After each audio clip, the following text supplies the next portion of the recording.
1. A bit of backstory.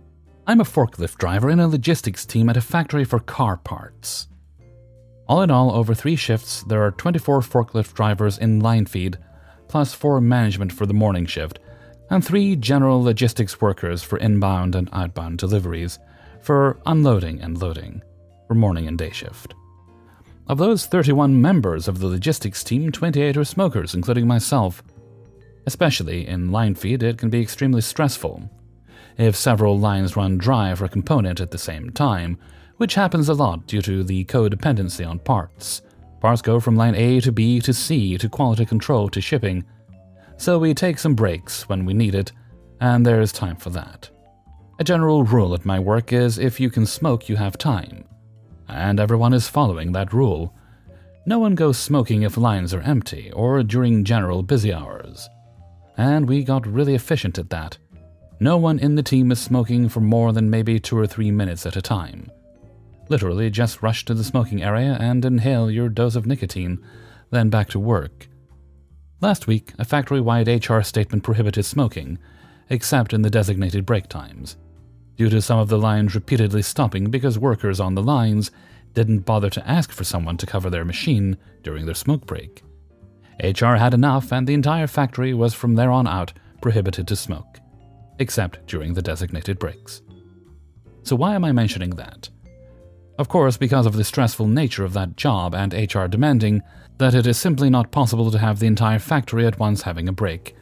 So the foreman of every line designates the breaks, usually 2 times 15 minutes, but all lines at different times. The lines, that is, not the logistics team. The logistics team, because of this rule, can't have the break at a designated time, and we all usually take our breaks with the associated line. We didn't like it that we get punished for the mistakes of others, and our manager made this also clear to HR. But in our contract, it's stated that we individually take our breaks, as long as the break starts no less than 2 hours after the shift begin, and ends no less than 45 minutes before the shift end. Cue the malicious compliance. Every single one of us line feed workers decided, after our manager really fed up with this rule as well, yes, also a smoker with no designated break, to take our breaks in 10-minute increments after 2 hours, 4 hours, and the final one after 6 hours. To cut things short, it was perhaps the shortest rule in our team that existed, only about a week, and we got a mail from HR that workers of the logistics team don't fall under this rule and can go on smoke breaks provided the lines are not standing and a total time of 30 minutes per shift is not exceeded. Maybe petty and a bit of assholery, but in my opinion it was worth it. 2.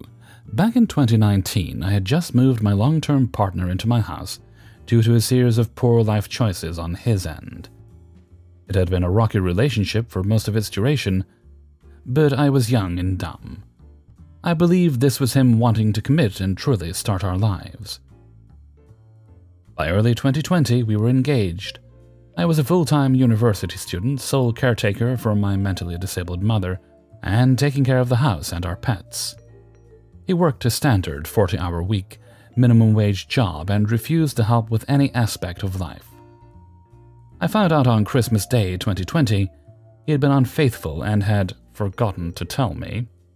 He was planning on leaving me but had informed everyone except for me because he was failing to secure a new residence. Apparently his fuck buddy didn't like him enough to let him move in. At this point, it was very little love lost, and I expected he would be moving out within the coming weeks.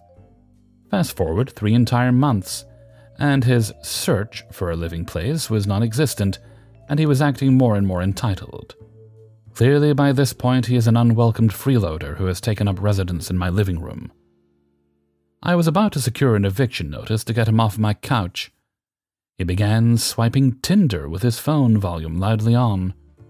I told him to not do that in my presence as it was highly insensitive to do in my home, and he could do it in private. This continued, so I told him I would sleep with one of his friends. It was said in a moment of anger and was more of an empty threat at the time. However, I am known for seeing goals to their completion. I messaged the guy who was supposedly my ex's best friend and the best man for the wedding. It turns out he didn't even consider my ex a close friend, and my ex acted similarly terrible to this guy previously as well. We bonded over our terrible experience, hit it off really well in general, and started dating. I was upfront about what the catalyst for me to reach out to him was. After 2 years of dating, we were married April 2nd. He watched me graduate with that bachelor's degree my ex disliked. I'm halfway through my master's, and my husband works in a specialized steady field that supports us. Last I heard, my ex got kicked out of his dad's house and was never able to officially date his side chick, and has not made any choices to better his life. 3. Back in the 90s and early 2000s, I worked in a small non-profit. Very small, 10 staff people. We had 3 programs, and I ran one, we'll call that Program A, for which I was the sole staff person. Program B had a program director and 3 other staff members, and Program C had 2 staff members. We moved from our old offices and old house to a commercial space on the main drag, and went from everyone having their own office space to cubicles and desks in the open. The layout of the office area is relevant. The only single office was for the program director for Program B, Mindy. The exec director, the finance director, and the admin person were all in open areas. I was surrounded by Program B staff with Program C on the far side. Program C folks were mostly out in the field, so not around a lot. The reason that Mindy had the only office was that she and her Program B staff regularly needed to meet one-on-one with clients, and needed the privacy. However, she never allowed her staff to use her office, so they would meet with their clients in the conference area, which was fine because nobody could really overhear. So she got the only private office but hardly ever met with clients there. Also, less relevant, but very annoying, was the fact that Mindy thought her program and her clients were better than our other clients and programs. This was an elitist view, as her clients were slightly higher income than ours, programs A and C, and she felt they were more deserving poor than our clients. The program that was Program B staff were all loud. They were on the phone constantly and would use their speakerphone for conversations so that they could look at paperwork and computers while talking to clients. They would also yell to each other across the cubicles, popping up like groundhogs to scream questions or comments at each other. And not always work-related, sometimes just personal conversations. Mindy was not impacted as she had her office door closed at all times. Program C staff were not impacted, as they were mostly out. And finance and admin folks were annoyed, but not in the middle of it all, so not as impacted. The executive director admitted that he liked overhearing everything that was going on. Shortly after the move, I asked Program B staff to just go to each other's cubicles to have conversations, and to stop using the speakerphones. They would stop for an hour or so, and then it would start up again. I went to Mindy and asked her to tell her staff to stop, as I should not have to have a phone conversation or concentrate on any work with all of the yelling going on. She did nothing. I brought it up at a staff meeting. The executive director agreed they should be more conscious, but really did nothing. So, after months of nothing being solved, I would stand up in my cubicle and yell, "Shut the fuck up!" several times a day. This annoyed everybody, including the executive director. So he moved me into the private office and had Mindy sit among her lad staff. 4. Context. I've been working in this health insurance company for the past 3 years. I recently took another position with better hours and better pay, but this time it was to coordinate appointments with doctors and specialists. My metrics were always great, and the reason I was selected for the new position was due to my metrics. This has been brewing since October 2022. We used to have a co-worker, Karen. Karen is this old lady that thinks she knows it all, everything she says is right, and she often blames everything on someone else, typical Karen activities. The first time I interacted with her was back in October, when I messaged her via our work chat because she messed up prior authorization for a patient, and the MD office was calling to have the person that created the authorization fix the issue. The conversation went like this. Hi, good morning. I have an MD office calling requesting to speak to you in regards to prior authorization that looks incomplete. You couldn't help them? This is a call center. You're supposed to help. And I don't even know who that MD is. You're correct. This is a call center. However, you created the authorization, and as you know, I cannot fix authorizations that were not created by me. And also, they would like to speak with you specifically. I also provided her the patient record number and the MD office phone number. Well, I'm not available to talk to them. Okay. I went back to the call. I specifically told the MD what she said, including that she's not available to talk. But hopefully she will call them back to fix the issue. I also sent a message to my direct supervisor with a screenshot of our conversation, and I simply said, "This is unprofessional, especially in an environment like ours." Fast forward to the start of the year, and Karen took a position with our quality assurance department due to them being understaffed. I used to work in the QA department, and I knew the ins and outs and knew she would be assigned to our department since she already had experience.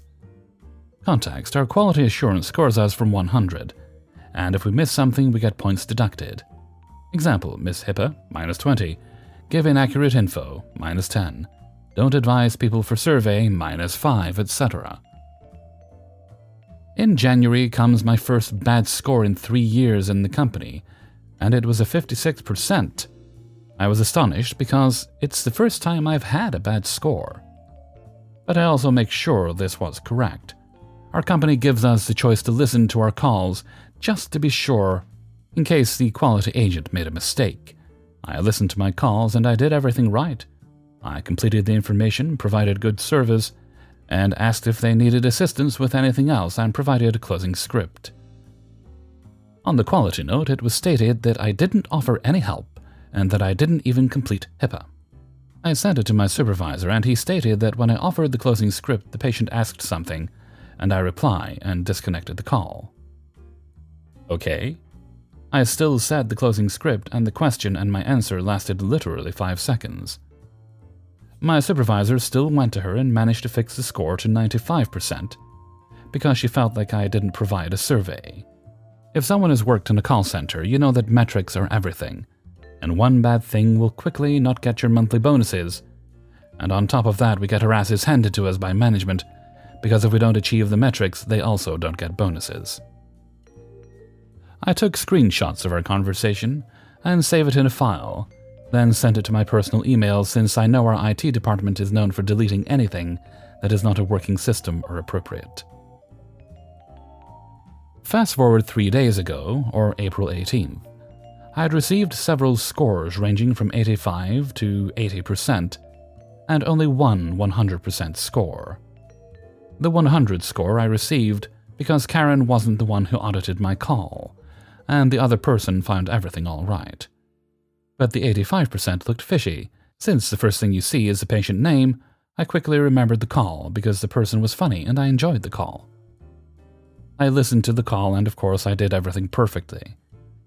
However, Karen put on the system that she deducted 10 points for not telling the patient that he had a copay for the visit and another 5 points for extending the call. What? I contacted my supervisor and let him know what happened. However, I didn't receive a response. I was confused, so I sent a message to a coworker who told me they've been having the same issue with Karen, with inaccurate audits, and the department was not achieving their monthly goals due to it. Since my supervisor didn't reply, I did what everyone does when management does not reply.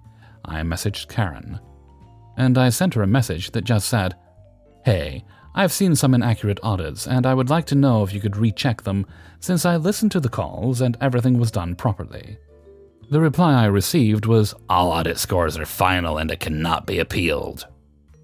I knew it was a lie since I worked with quality before, and I know it could be changed. I replied, "You know I worked in that department for 1 year and I know it could be rechecked and reversed, right?" Karen said, "Your previous position is irrelevant in this matter. If you don't like the score, you can go ahead and submit a complaint to my supervisor." I replied, "Okay, have a good day," knowing that her supervisor knows me really well. Cue malicious compliance. I just didn't create one formal complaint, I created one complaint for each time she scored me incorrectly. Not only that, but I also told my 19 co-workers what she said, and advised them that if they would like their scores overturned and rechecked, they could send a complaint to her supervisor, but only to send one complaint per bad score. Also, to let you guys know, we don't get one audit a month, no. We get audited 10 times per month. In the span of 24 hours, her supervisor must have received around 200 complaints from our department, complaining about one person, Karen. The first complaint was mine, with Karen's conversations saying that all decisions are final, and she cannot recheck or overturn, and also saying to submit a complaint to her supervisor. Her supervisor sent me a message, saying they will evaluate all the complaints and scores and we will be receiving a message. That was on Monday, the 17th of April. Tuesday, we didn't get any messages. Wednesday, I couldn't go to work due to my illness. But today, 20th of April, I received a message from her supervisor, stating that my scores have been reviewed and properly scored. And also stating that my supervisor will be under investigation because any complaint should be submitted to his manager, and he never submitted anything. And that the employee has been terminated. But the best part is logging into our chat and seeing Karen's profile with no pictures, and instead of her name, it only said unknown user. The morale of our group is better, and I hope we don't have more issues again. 5. Alright, so I want to preface by saying, usually I don't seek revenge, or whatever, on other people. But an HOA president annoyed the hell out of me and certain other residents. Basically, a dude with a huge self-inflated ego that acted like he was a king. This happened a few years ago. Cue the PettyRevenge story.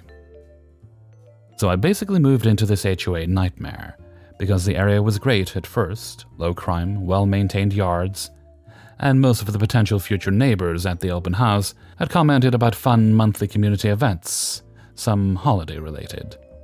House was decently priced and it felt like a good community. So after some back and forth with the realtor, I bought the place. About 24 hours after buying it, the next day I was greeted by a man in an expensive-looking suit after he rang my doorbell. He had a Dutch apple pie from Publix and a couple of other neighbors behind him with other desserts. A neighborhood welcoming committee. I was embarrassed because I'd answered the door in pajamas. The guy in the expensive suit began to talk about how they hoped I'd feel welcome and that if I needed anything, not to hesitate to ask him or someone else for help. I was kinda just dumbfounded at the generosity. I thanked them awkwardly and took the desserts before, after several minutes of chatting, they left. That sort of kindness lasted for all of about 2 months. I had fully moved in by then, I had gotten a new job, attended a neighborhood barbecue or two at the neighborhood pool, and had made a few friends with mutual interests, which helped later on. That morning, approximately 2 months after I'd moved in, I got a loud knock on the door. It was like 9 a.m. on a Saturday, my sleep-in day, and I hear my doorbell ring twice as I'm heading to the door. It was one of the HOA members there. I had noticed he was sort of like the president's assistant, and always craving his attention and compliments. I'm wondering what the actual hell he's at my house for as he hands me an envelope personally addressed to me. It was a personal hand-delivered letter from the president that basically stated I had numerous infractions that violate the neighborhood HOA rules with a list in bullet points. Then about how he'd cut me some slack since we were buddies, but I needed to get my house in shape as to not shame the other high-quality homes in the neighborhood. I was dumbfounded. I'd gotten woken up for this, and it stated if I didn't, I would have to pay all types of fines for each infraction. I was angry and practically told the HOA guy to get the hell off my property in a less than friendly voice. I went online to our HOA's rules and checked the infractions my house was accused of having. After some basic checking for about 20 minutes, I found out my house didn't violate a single one. I called the former owner who confirmed it. I was even angrier when I found that fact out, but I also calmed myself thinking it could have been a mistake. I marched right over to the president's house and knocked, until he comes out calmly staring at my displeasure with total indifference. I, only partially calmly, held the letter right up in front of his face, demanding what sort of bullshit he was trying to pull with the infraction fines he was charging me. It wasn't some mistake. This bozo was serious. He starts talking down to me about how I'm trying my best to ruin the neighborhood by not matching all the other houses to a T. My house had a few differences that were well within the HOA standards. I ripped up his letter in front of him and went home, saying I wasn't paying any bogus fines. He told me how dare I disrespect him like that, and went on an entitled rant like a spoiled man-child about how I had to respect him. Like hell I did. I just walked off satisfied with just ruining his peaceful morning and flipping him off, while he was still spouting off utter nonsense about how I need to follow his rules. A few days later, I get another letter from the HOA, this time dropped off in front of my door after ringing the doorbell. It was the bogus fines that I was supposed to pay for the bogus infractions. I had collected evidence that my property was in order and met HOA standards. I also had neighbors be witnesses that everything was in check. I just trashed the bogus fine letters or used them as kindling on my backyard mini fire pit to make s'mores. The letters continued after no payment, saying I owed more and more with each non-payment. I didn't bother stopping them, because it was costing the HOA money to deliver the letters, and why should I stop them from wasting the money? When I got a legal notice eventually from a lawyer who represented the HOA, I immediately contacted my own lawyer and started pressuring the HOA that if any more bogus letters came to my house, I'd go to the police to file a report against him that I was being extorted and defrauded. He handled the majority of the legal stuff. The HOA president laughed, saying he was important and that the police wouldn't do anything to someone, quote, like him, as if he was different somehow. Other HOA members, however, took my threat very seriously, and he was convinced by them somehow to not send them. Other neighbors who were in the HOA, some of whom probably didn't like me resisting his bullshit as it affected their kickbacks, started randomly harassing me, though. I've always assumed because of him. Turning on my hose so my water bill would go up, damaging plants in my yard through accidents, if I spotted them, and other random small crap that was harassment. Police wouldn't do anything to stop them. I got super fed up with it, so when I saw a golden opportunity to get back at them, I did. A drummer kid who lived a couple of streets over was a neighbor to the HOA president. It was a one-way street most of the HOA members lived on. That was the most pristine part of the whole neighborhood, taken better care of than the rest of the neighborhood. At a random neighborhood event, I learned it was his birthday a month ahead of the actual date. I didn't particularly know the parents that well, besides a few conversations at the events, but started through mutual friends getting closer to the dad, who was quite a friendly guy, and also had been targeted by the HOA at one point. Our mutual dislike made us closer, and eventually, I met all the other people it had happened to as well. I told them my PettyRevenge plan after I learned what the kid wanted for his birthday. He wanted a drum set to form a band with his friends, who already had instruments. I was just learning that at the time. His single dad told me he couldn't particularly afford it because money was tight with bills. I got everyone to help pitch in for a full drum set and these mega speakers, 8 feet tall, that were so heavy they had to be wheeled into the garage. It cost me a pretty penny to add them, but the harassment from certain HOA members had destroyed any bit of diplomacy I had. They were gonna pay, and oh my lord, it was glorious seeing their angry faces through the window that night. And seeing the happy expressions on the jamming rockers' faces while they rocked on all night in every which way. The first night he had them, I was at his house having a beer with his dad, watching a sports game with him and a few other HOA haters. The speakers cranked the sound and the walls were literally shaking. Absolutely horrible sounds started playing as they tried to jam together. They definitely weren't like Kiss or Queen. They also tried to sing with microphones at this insanely high-pitched volume that they sounded like a pack of shrieking hyenas singing together. HOA president and a few others were over in minutes trying to complain, but none of us bothered to answer the door, and the garage door where they were jamming was closed. The other neighbors called the police. This went on for a month, and I loved every second of the HOA president's torment. The kid and his friends would jam at random times of day, sometimes past midnight, It woke up most of the shitty HOA members multiple times. He tried to lean on the police using his important person position and status, acting like the grand king of the neighborhood, ordering them around. But all the police ever did was write a report about his complaints, then leave. No, I'm not kidding. He actually demanded them to confiscate the instruments, and threw a tantrum or two when they wouldn't.